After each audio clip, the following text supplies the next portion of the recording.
Buenos días, profesora. Buenos días, estudiantes. Como ya saben, hoy tenemos quiz de historia. Como hoy es viernes, les voy a dejar que saquen sus apuntes. A ver, su primera pregunta va a ser: ¿qué fue la edad contemporánea?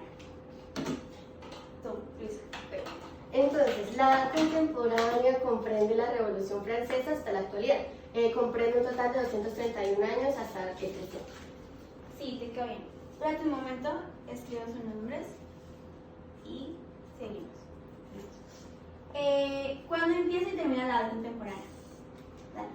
Pues la contemporánea inicia desde la Revolución Francesa en el año 1789 hasta la actualidad. Bien. ¿Qué fue la Revolución Francesa? Dale. La Revolución Francesa fue el movimiento político, social, económico y militar que surgió en Francia en el derrumbe de la monarquía absolutista que hasta entonces había regido en Francia y los países colonizados. Vale. ¿Por qué se dio y cuándo?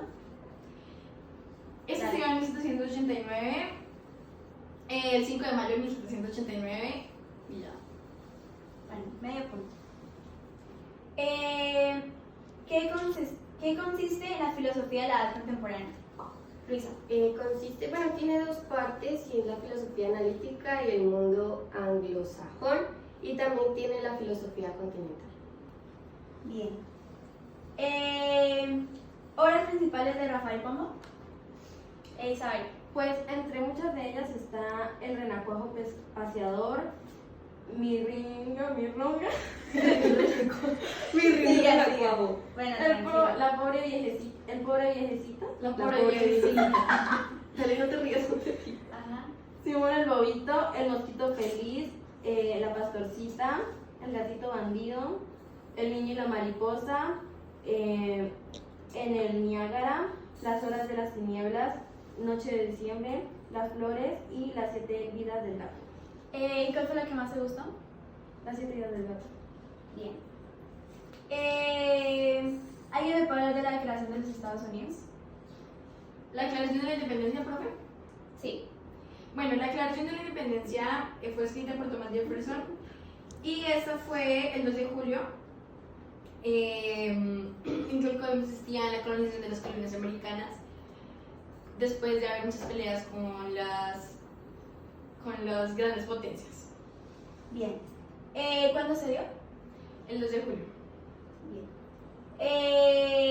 ¿El capitalismo? Se apreció en dos hechos: la aparición del capitalismo, sistema económico que se basa en la capital y la intervención de los precios y mercados, y entre otras cosas la revolución industrial, que tuvo clase media alta. Bien. Y por último, ¿qué pasó con la ciencia y la cultura en la edad contemporánea? Isabela. Pues la ciencia y la cultura entra en un periodo extraordinario de desarrollo y fecundalidad, mientras que el arte contemporáneo y la literatura contemporánea se los ha visto sometidos al impacto de los nuevos medios de comunicación de masa, tanto de los escritos como de los audiovisuales, lo que comenzó en el imperialismo y las vagabunderías, y aún así lo han superado. Perdón, la independencia de Estados Unidos se dio el 19 de abril en 1775. Qué pena. Ah, bueno, sí me gusta que estén pendientes. Bueno, como están ahí como medio dudosas, vamos a ver un video donde van a profundizar su conocimiento. Y pues, a ver. En el siglo XVIII, una serie de filósofos y pensadores comenzaron a cuestionar el poder real absoluto. Asimismo, los burgueses, aquellos dueños de grandes negocios y fortunas, empezaron a reclamar mayor libertad económica. Fue el llamado movimiento ilustrado, que pronto derivó en una ideología política y económica, la del liberalismo, que los burgueses abanderaron para liderar revoluciones que llevaron al nacimiento de los Estados Unidos de América, a la Revolución Francesa y a las revoluciones liberales europeas que vendrán en el siglo XIX tras el paréntesis del Imperio Napoleónico. Porque la Revolución Francesa, que acabó con la monarquía absoluta para establecer Un supuesto poder ciudadano y burgués derivó de nuevo en un poder personalista en la figura de Napoleón Bonaparte, quien fundó un imperio francés que se expandió durante una década por toda Europa. Soy el emperador de Europa y ni siquiera Rusia se me resistirá. Que todavía no te has marchado a Rusia, ¿no? Estoy a la espera de resolver un asuntillo Pues en sabes España. que yo de ti me llevaba un abrigo, ¿eh? ¿Abrigo?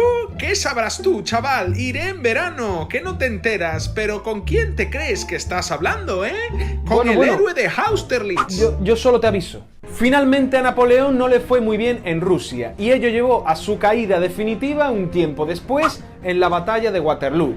Mientras tanto, en Inglaterra otra revolución se producía, en este caso silenciosa y lenta, llevada a cabo por miles de pequeños campesinos, propietarios e inventores que, al calor de una intensa red de intercambios comerciales, comenzaron a cambiar el modo en que fabricaban los productos artesanos.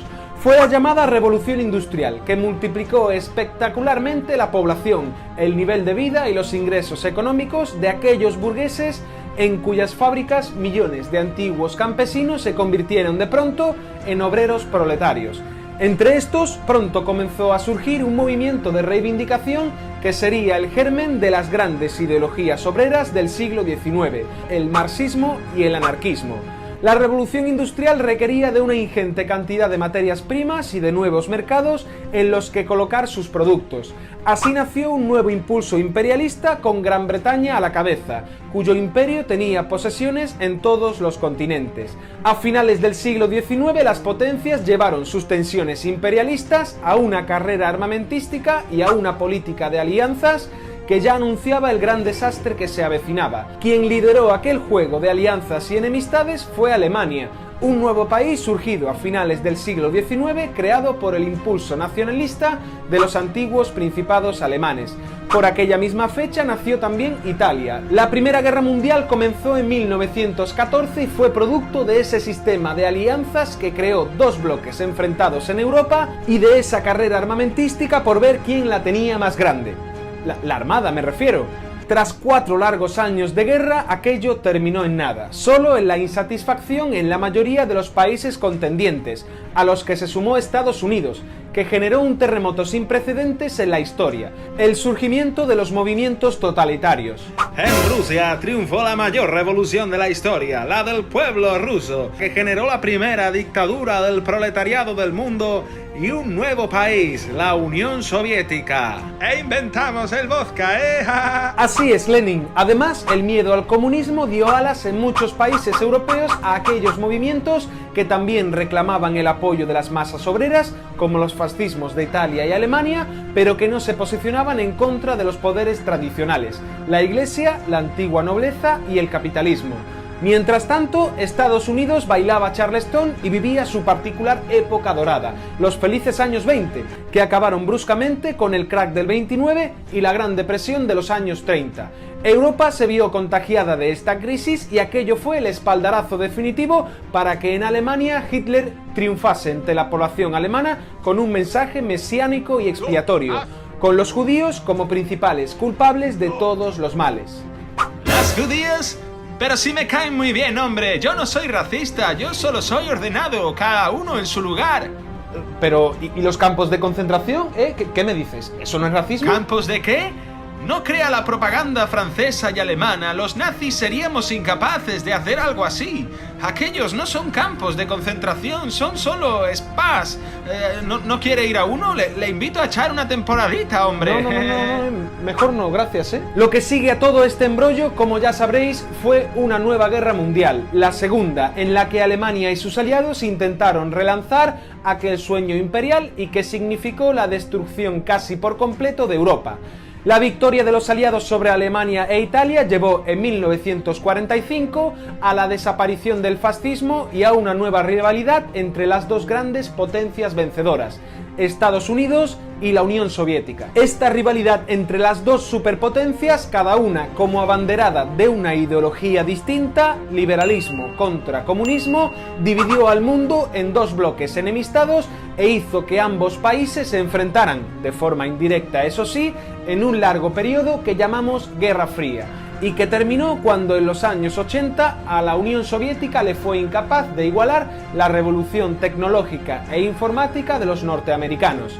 El terrible accidente nuclear de Chernóbil, la caída del muro de Berlín y la revuelta nacionalista rusa de Boris Yeltsin significaron el final de un país que desapareció formalmente en 1991. Lo de Chernóbil no fue nada, hombre. Uno que apretó el botón equivocado. El muro de Berlín con un poco de hormigón y arriba de nuevo. Lo de Yeltsin, nada que no se arregle con una temporadita en Siberia. La Unión Soviética pudo y podrá con todo. ¿La Unión Soviética? ¿Pero no se habíais separado? Eso es lo que queríamos que ustedes pensaran. ¡Socorro! ¡Socorro! Bueno, aunque no lo crean, la URSS dejó de existir y Estados Unidos quedó como principal potencia en un mundo donde Europa comenzaba a dar pasos hacia su unión política y económica, con la Unión. Bueno, niñas, como ya vimos el video, les traje unas invitadas especiales, así que por favor pueden seguir.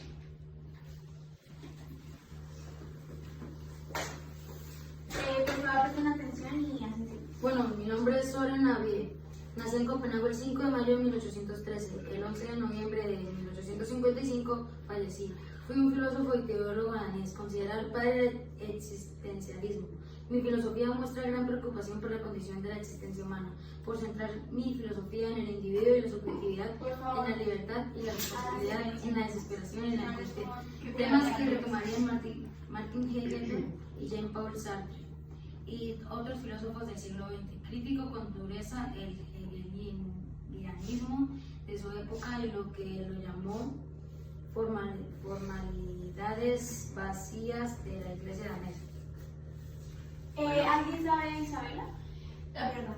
Profe, la verdad, ella se salió corriendo de un momento a otro porque tenía una cita médica, dijo que se sentía muy mal y se fue de urgencias para el hospital. Pues si quieres, comunícate con la Cordi. ¿Ella con permiso de quién salió? Y salió corriendo. Ah, vale, yo la llamo. Hola, Cordy. ¿Sabes algo de Isabela? ¿No? Vale. No, es que ya se fue así de la clase. Ah, vale, gracias. Entonces, pues miren, ella va a tener una nota, por favor le dicen. Le dice que tiene puntos negativos y también en el quiz que hicimos ahorita tiene un 0 y tiene falla. Así que por favor les no le vayan a pasar los apuntes que ahorita vayan a hacer. Pueden seguir.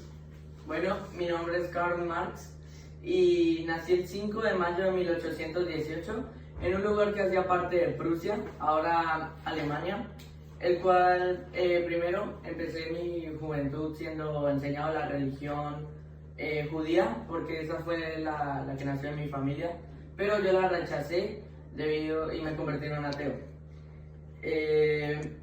Después del estudio en una academia militar, me casé con una mujer que conocía desde mi infancia y poco tiempo después recibí un puesto como jefe de redacción. Allí después fui echado del trabajo y luego conocí a Federico Engels. Entre ambos nosotros intercambiamos pensamiento y pensábamos sobre la ideología que tenía pensada sobre el comunismo. Colaboré con Engels hasta publicar en 1848 la obra del Manifiesto Comunista, que hizo que causara unas revueltas en algunos países y fuera expulsado varias veces de países de Europa. Luego llegué a Londres, donde publiqué el volumen 1 de Capital en 1867. Allí yo propuse que la clase trabajadora era como que mandada por la clase capitalista. Establecí una dictadura revolucionaria y no aceptaba totalmente el capitalismo y tenía reformas pues de la nueva ideología conocida como comunismo. Tuve 7 hijos, pero 3 solo alcanzaron a llegar a la edad adulta debido a mis pobres condiciones en las que me encontraba. Luego presenté unos severos dolores físicos que llegaron como dolores de muelas, dolores de cabeza intensos y no poder sentarme por un rato. Luego fallecí el 14 de marzo de 1883. de una enfermedad respiratoria. Vale, muchas gracias. Muchas gracias por venir, de verdad, la información nos hace muy bien para nuestros aprendizajes. Bueno, niñas, debido a esta información, vamos a hacer un quiz, una evaluación. El miércoles, por favor, es en Isabela. Y también le dicen que por favor me presente la excusa médica. Y pues les dejo todo este tiempo para que estudien bien porque la evaluación va a estar difícil. Listo. Gracias por invitarnos a su clase. Hasta luego. Vale, gracias a